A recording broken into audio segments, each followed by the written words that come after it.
What's up, good people? Mark Holmes here, and as always, I want to say thank you all for watching, commenting, subscribing, and being part of the Joe Boo Sports Report.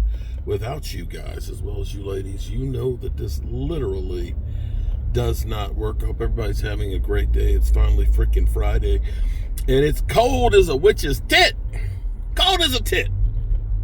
I don't know why a witch's tit is so cold, but they say it's cold as a witch's tit. At least out in the country they do. And it's cold.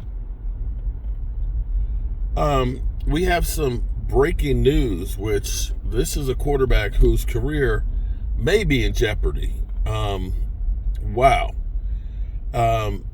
It's crazy because it's being reported that DeShawn Watson's Achilles has torn again. And he underwent surgery yesterday for it.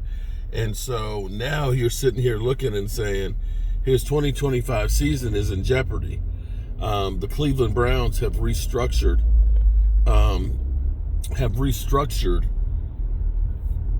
his contract, which made it so that way they could move on from him. You know, they'll still take cap hits and things, but not as severe as it could be. But man, you talk about how things changed quickly in the NFL. That 2020 season, people were talking about, DeShawn Watson. It still amazes me because it was a 4-12 year, and I think he had 31, 32 TDs, and they were talking about him being one of the best quarterbacks in football, and I was kind of like, but it was a 4-12 team. It was a 4-12 team. But Cleveland said, we're desperate for a quarterback, and they traded for him, thinking that even with all his baggage, that he was going to be the answer. And they literally, I haven't looked at the breakdown of the contract as it was, but his cap number was higher than Dak's was before Dak got his new contract, which was $61 million. They've restructured his contract to give them some cap relief, but it still left 2 years at $72 and $73 million of cap space. And that's why they looked at it and said, this dog can't hunt. The first year he was suspended for most of the season. Then the next 2 years, he had a total of, between the injuries and just not playing well, I want to say 21 TD passes. And when you're talking about that contract that he paid that was fully guaranteed of $230 million, it's bad. And now tearing your Achilles, bro, he may never play in the NFL again. And this is where you look at it.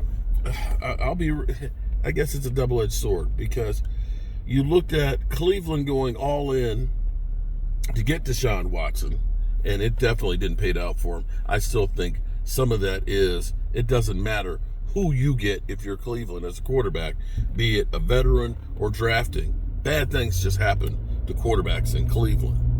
It used to be said that about Washington too, and I hope nothing happens to the quarterback Washington has right now. But you can also look at the Jets and the whole situation of getting Aaron Rodgers, how that's literally blown up in their face. But then again, you can look around and say for every one of those, you can kind of say that Baker Mayfield and Sam Darnold really turned their careers around, going to other teams, in better situations.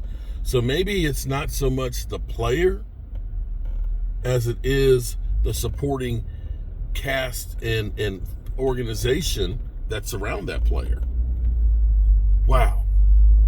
That's bad. That's just, to be honest, that's sad.